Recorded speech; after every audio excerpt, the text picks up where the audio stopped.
Very good afternoon to all of students. कैसे हैं आप सभी लोग? मैं उम्मीद करता हूँ आप सभी लोग अच्छे होंगे। सभी लोगों के मुझे कमेंट्स देखने को मिले, बहुत अच्छा लग रहा है। आप सभी लोग इसमें प्रॉपर पार्टिसिपेट कर पा रहे हैं। कुछ जो वीडियोस अभी नहीं बनाए हैं वो वीडियोस आगे मैं प्रिपेयर करूंगा। मुझे कुछ कमेंट्स मिले थे जिसमें कुछ टॉपिक्स की जिक्र किया गया है। तो बच्चा 30 तारीख के पहले मैं कोशिश करूंगा कि मैं लगभग सारे टॉपिक्स को कवर करा पाऊँ। आज की जो क्लास है बच्चा, वो आपको पता है कि आज की क्लास में हम लोग सीखने वाले हैं टाइम एंड डिस्टेंस। जो ट्रेन टॉपिक था उस ट्रेन टॉपिक में कुछ वेरियस टाइप के क्वेश्चंस भी आपको देखने को मिले होंगे। ट्रेन के अलावा उसमें एक क्वेश्चन यहाँ से भी रेज किया गया है जिस टॉपिक का नाम है टाइम एंड डिस्टेंस। तो देखते हैं कि टाइम एंड डिस्टेंस हम लोग क्या सीख सकते हैं और क्या कर सकते हैं। फिलहाल ये टॉपिक समझना बिल्कुल आसान है क्योंकि ऑलरेडी हम लोग टाइम एंड वर्क सीख करके आए हैं। तो देखते हैं कि क्या जानते हैं और आज की क्लास में हम क्या सीख सकते हैं। देखो बच्चा, दो तीन चीजें यहाँ से समझनी होंगी हमें। जैसे फर्स्ट पार्ट यहाँ से सीखना होगा, समझना होगा, speed equals to distance upon time. ठीक है, क्या कहा? Speed equals to distance upon time. अब अच्छा याद रखना कि अगर हम किसी भी तरीके से डिस्टेंस को कांस्टेंट कर दें, डिस्टेंस को क्या कर दें? कांस्टेंट कर दें। डिस्टेंस को हमने क्या कर दिया बच्चा? कांस्टेंट। तो याद रखना ये जो रिलेशन है, जब डिस्टेंस कांस्टेंट में बदल जाएगा, ये थोड़ा सा फिजिक्स की टर्मिनोलॉजी है और कुछ नहीं है, तो ये हो जाता है time. Speed is inversely proportional to time. क्या कहा? Speed is inversely proportional to time. ये तभी पॉसिबल हो पाएगा जबकि हमारे पास डिस्टेंस कैसे काम करेगा? डिस्टेंस एज अ कांस्टेंट का काम करेगा। सेकेंड केस इसी में समझना होगा, स्पीड अगर क्रॉस मल्टीप्लाई करा दें तो speed into time equals to distance. एक इसी में तीसरा फॉर्मूला होगा बच्चा जो आपके लिए मोस्ट इंपॉर्टेंट होगा और बून का काम करेगा। इस फॉर्मूले को एज इट इज याद रखेंगे। टोटल एवरेज स्पीड, औसत दूरी, एवरेज स्पीड, औसत दूरी इक्वल्स टू क्या आपको देखने को मिलेगा? कुल चली दूरी, यानी कुल चली दूरी टोटल डिस्टेंस अपॉन कुल लगा समय मीन्स टोटल टाइम। ठीक है, क्या बताया? औसत दूरी बराबर औसत चाल बराबर कुल चली गई दूरी बटे कुल लगा समय, यानी average speed equals to total time upon total distance upon total time. आइए जरा इसी सीरीज में हम लोग बच्चा आगे भी समझने की कोशिश करते हैं। देखो बच्चा, मुझे बार बार वीडियोस में कमेंट देखने को मिल रहे थे, कुछ लोग बार बार रिकमेंड कर रहे हैं इंग्लिश के लिए। तो बच्चा मेरे पास क्या है कि हिंदी मीडियम वाले स्टूडेंट्स भी, इंग्लिश मीडियम वाले स्टूडेंट्स भी, इसलिए ऐसा बिल्कुल मेरे लिए पॉसिबल नहीं हो पाएगा कि हम दोनों ही तरीके से अलग अलग वीडियो बनाएं, कि मतलब हिंदी के लिए एक अलग वीडियो प्रिपेयर करें, इंग्लिश के लिए एक अलग वीडियो प्रिपेयर करें। थोड़ा सा कॉपरेट करेंगे। अगर आपको कोई भी दिक्कत होती है आप बिल्कुल टेंशन नहीं लीजिए, आप कमेंट सेक्शन में उस हिंदी के वर्ड को टाइप कर दीजिए, बता दीजिए टाइमिंग में किस जगह पर आपको दिक्कत है। I will try to reply you और उसका कुछ ना कुछ मैं सोल्यूशन निकालूंगा। हालांकि एवरेज स्पीड आपको देखने को मिल रहा है total distance upon total time. यहां से बच्चा अगर हम बात करें टोटल डिस्टेंस की, क्या कहा? टोटल डिस्टेंस की, तो आपको पता चल जाएगा average speed into total time. Total time. अब बच्चे क्या है कि आज की क्लास की शुरुआत कर रहे हैं। हालांकि यहाँ पर जो है अभी मैंने फॉर्मूला आपको सिखाया है एवरेज स्पीड का, ये वाला जो फॉर्मूला है ये टोटल डिस्टेंस, ये टोटल डिस्टेंस या कुल चली दूरी, ये निकालने के लिए हमारे पास एक शॉर्ट ट्रिक भी होगा। देखते हैं कि आज की क्लास में हम लोग क्या सीख सकते हैं और क्या कर सकते हैं। क्वेश्चन नंबर 1 की बात करते हैं। देखो क्वेश्चन नंबर 1 यहाँ पर क्योंकि इस एक्सरसाइज में दिया गया इसलिए मैं बता रहा हूँ, अदरवाइज इसको हम लोग परसेंटेज एक चैप्टर है वहां पर डिस्कस करेंगे, तो वहां पर ये आसानी से आपको समझ में आएगा। क्वेश्चन नंबर 1 की बात करते हैं। कहा जा रहा है एक कार चालक अपनी गति को कितने प्रतिशत बढ़ा दे, यानी प्रतिशत मतलब परसेंटेज, कितना परसेंट क्या करे? अपनी स्पीड को इंक्रीज कर दे ताकि निश्चित दूरी को तय करने में उसे 20% का कम समय लगे। बच्चा देखो वो रिक्वायर्ड सोल्यूशन वो क्या करा रहा है? वो अपनी स्पीड को अप करा रहा है और अपनी स्पीड को अप कराने के बाद में टाइम को कम करवाने की कोशिश कर रहा है। अब जाहिर सी बात है कि अगर कोई भी डिस्टेंस, अगर मान लीजिए ये दो डिस्टेंस है पॉइंट ए से लेकर के पॉइंट बी तक, अगर 5 किलोमीटर प्रति घंटे के हिसाब से चलते हैं और 5 किलोमीटर की डिस्टेंस चेस करना है तो 1 घंटे का समय लगेगा। अब अगर यही हम अपनी स्पीड को बढ़ा दें 10 किलोमीटर पर आवर की स्पीड से चेस करेंगे तो जाहिर सी बात है जब गति बढ़ेगी तो जो दूरी में लगने वाला जो समय है वो कम हो जाएगा। बच्चा यही इस प्रश्न में बात की गई है। वो कह रहा है कि स्पीड को कितना अप कर दिया जाए कि जो समय है उसमें 20% का डिक्रीमेंट हो जाए। तो अगर 20% के डिक्रीमेंट की हम बात करते हैं तो हमें समझ आता है बच्चा, यहाँ पर आपको आ जाएगा 20 और यहाँ पर आपको देखने को मिलेगा 80। बच्चा परसेंटेज की बात की गई है, सिंप्लीफाई कर देना तो 25%। इसका मतलब ये होगा कि 25% अगर वो स्पीड को डाउन कर दे, अप कर देगा तो उसका जो समय है वो 20% सेव हो जाएगा। इसी सीरीज में बच्चा नेक्स्ट क्वेश्चन की तरफ बढ़ते हैं। क्वेश्चन नंबर 2 में क्या कहा जा रहा है? एक व्यक्ति ने कुल दूरी 12 घंटे में तय की, उसने आधी दूरी रेल द्वारा 75 किलोमीटर। देखो बच्चा क्वेश्चन नंबर सेकंड की तरफ हम लोग रुक कर रहे हैं। सेकंड में याद रखेंगे जब भी हम लोग एलसीएम लेंगे, ये फिर से कंसेप्ट समझेंगे, एलसीएम ऑफ स्पीड, तो वो आपको डिस्टेंस निकाल करके देगा। क्या कहा? अगर हम एलसीएम जनरेट करेंगे किसका? स्पीड का, तो वो हमको निकाल करके देगा क्या? Total distance. अगर हम जनरेट करेंगे स्पीड का एलसीएम, तो वो हमको निकाल करके देगा टोटल डिस्टेंस। अब बच्चा क्वेश्चन नंबर सेकंड की बात करते हैं। यहां से जरा एक बात और भी समझ लेते हैं। क्वेश्चन में अगर हमें इस फॉर्मूले की बात करें टोटल डिस्टेंस, तो यहां से एक ट्रिक है, आप इसको याद रखेंगे 2xy upon x plus y. इसमें x क्या है? जाने में लगा समय, y क्या है? आने में लगा समय। क्या कहा? x क्या है? जाने में लगा समय, y क्या है? मींस x किलोमीटर की दूरी इतने किलोमीटर पर आवर से चेस करता है, y किलोमीटर की दूरी इतने किलोमीटर पर आवर से चेस करता है, तो टोटल कुल लगा समय 2xy upon x plus y. हालांकि एवरेज स्पीड, अभी टोटल डिस्टेंस की अगर हम बात करते हैं तो यहाँ से टोटल डिस्टेंस के लिए आपको पता है, टोटल डिस्टेंस के लिए आपको पता है एवरेज स्पीड हमारे पास है 2। बच्चा दो देखो, दो स्पीड आपको दे दी गई है। एक आपको स्पीड दी जा रही है 75 किलोमीटर, दूसरी आपको दी जा रही है 45। बच्चा यहाँ पर हमने लिखा 75 इंटू 45, 70 प्लस 45, और यहाँ से बच्चा देखो समय आपको 12 घंटे का दिया जा रहा है। थोड़ा सिंप्लीफाई कर लेते हैं तो आपको पता चलता है 75 इंटू 45 अपॉन, यहाँ से आपको देखने को मिलेगा 120। बच्चा एक काम करना, इसको सिंप्लीफाई कर देना, यहां से 10 मिल जाता है, 2 से फिर कैंसिल किया, देन 5, देन 45, 15, देन 45 इंटू 15 अगर हम कर देते हैं तो मुझे लगता है कि 75, देन कैरी 7, 675। क्या कहा? 675। Then option B is correct, option B is correct, 75 kilometre. तो क्या ये कंसेप्ट समझ आया? क्या ये कंसेप्ट आपको बेहतर तरह से समझ आया? क्या आप चीजों को बेहतर तरह से समझ पा रहे हैं? क्या आप चीजों को बेहतर तरह से कैच कर पा रहे हैं? आइए जरा फिर से हम लोग समझने की कोशिश करते हैं। अगर दो समान दूरियों को अगर दो, ये जो फॉर्मूला चल रहा है 2xy upon x plus Y, अगर दो समान दूरियों को यानी कोई एक डिस्टेंस है जिसको x किलोमीटर पर आवर की स्पीड से जाता है, y किलोमीटर पर आवर की स्पीड से आता है, तो जो कुल लगा जो टोटल डिस्टेंस वो चेस करेगा वो 2xy upon x plus Y होगा। ये फॉर्मूला कब अप्लाई होगा? अगर कोई निश्चित दूरी है, जिस निश्चित दूरी को x किलोमीटर पर आवर की स्पीड से जा रहा है, y किलोमीटर पर आवर की स्पीड से आ रहा है, तो कुल चली गई दूरी 2xy upon x plus Y होगा। यही यहाँ पर अप्लाई कर दिया गया और इसी की हेल्प से ये फॉर्मूला, अब ये हमारा आंसर आ गया। चलो बच्चा फिर से जरा आगे समझने की कोशिश करते हैं और देखते हैं कि क्या हो सकता है। क्वेश्चन नंबर 45 की बात करते हैं, लिखा गया है, सॉरी क्वेश्चन नंबर 3 की बात करते हैं, लिखा गया है एक कार ए से बी स्थान की दूरी x किलोमीटर पर आवर से जाता है और 4/5 की गति से आता है।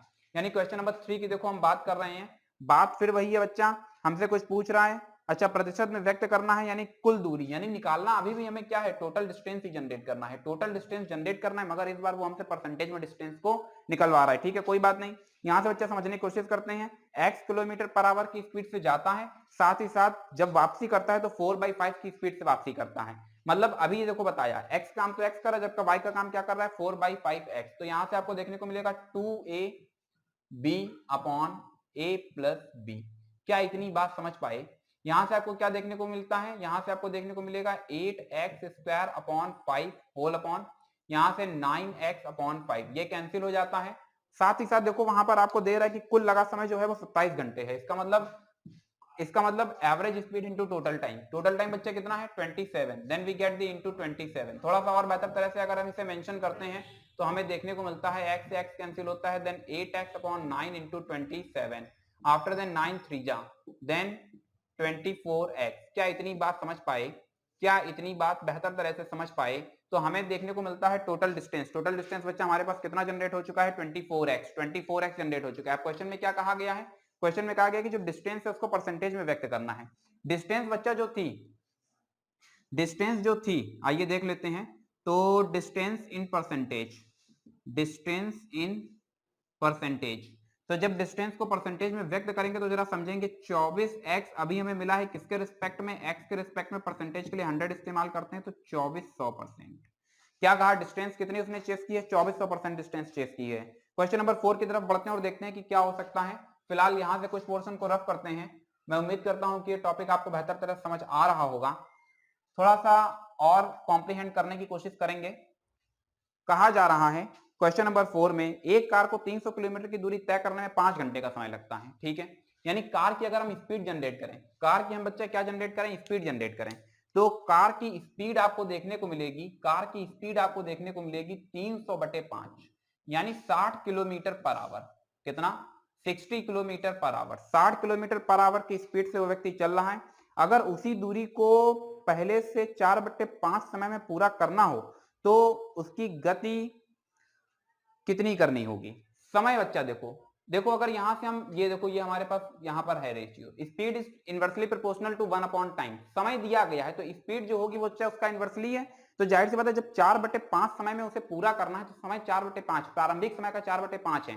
तो जाहिर सी बात है जो वर्तमान स्थिति होगी वो क्या हो जाएगी? वो हो जाएगी 5/4। बच्चा जैसे ही 4/5 यहाँ रखोगे तो 5/4 बना देगा। और इसको सिंप्लीफाई करते हैं तो मुझे लगता है कि यहाँ से 75 kilometre per hour, 75 kilometre per hour. यानी अगर वो समय को कम करेगा तो उसको अपनी स्पीड बढ़ानी पड़ेगी वही सेम डिस्टेंस को चेस करने के लिए।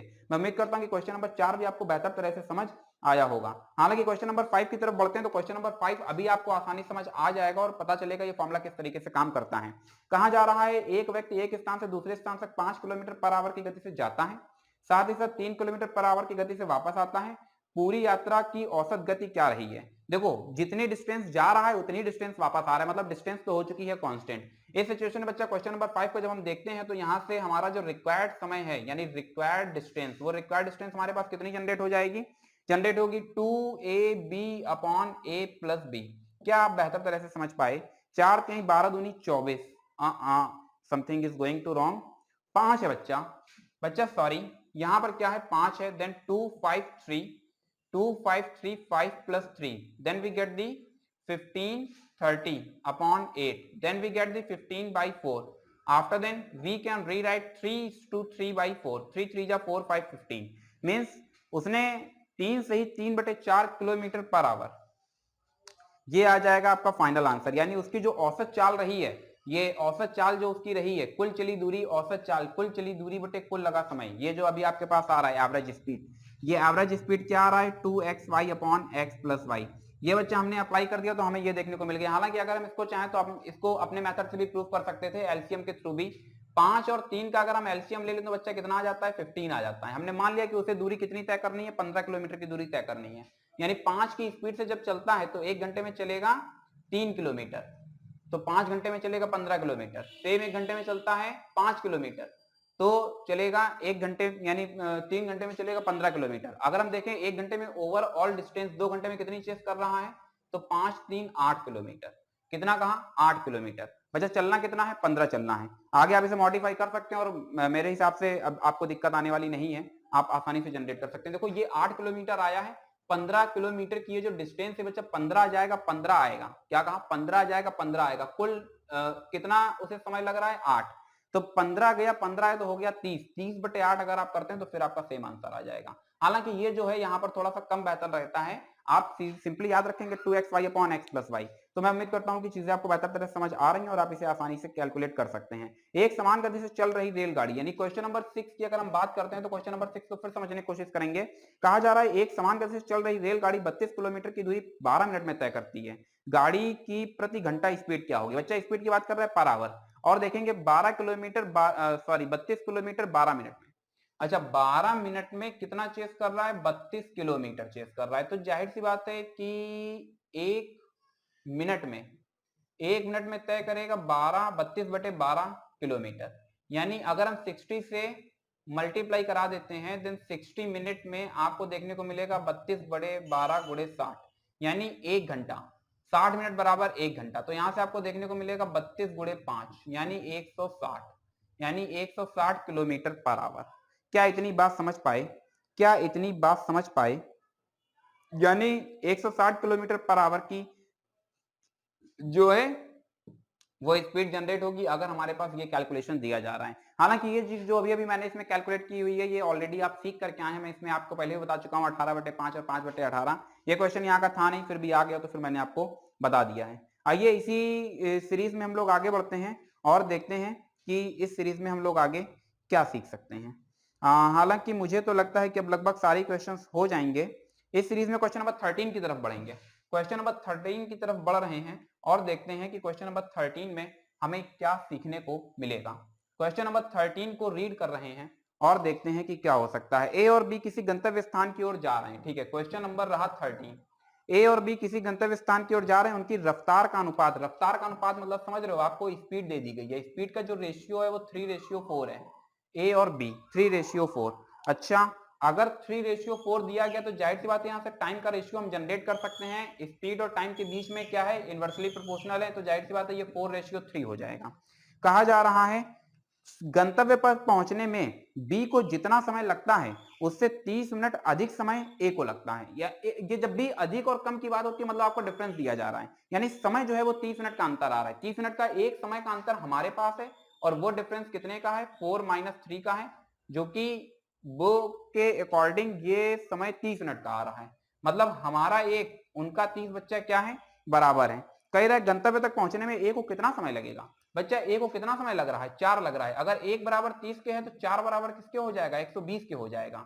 ये सब कुछ यहाँ पर शायद मिनट में दिया गया है बच्चा, मिनट में, हाँ 30 मिनट यहाँ पर दिया गया, तो जाहिर सी बात है ये भी 120 मिनट जनरेट होगा, और 120 मिनट की कंडीशन में ये 2 घंटे, 1 घंटा बराबर 60 मिनट, तो 2 घंटे में वो अपने टारगेट को अचीव कर लेगा। इसी के साथ में क्वेश्चन नंबर 12, जिन लोगों ने वीडियोस को प्रॉपर देखा होगा वो जानते हैं क्वेश्चन नंबर 12 किस तरीके से लगेगा, याद कर लिए रहा होमवर्क, इसके पहले से डिस्कस किया जा चुका है किसी अन्य टॉपिक पर।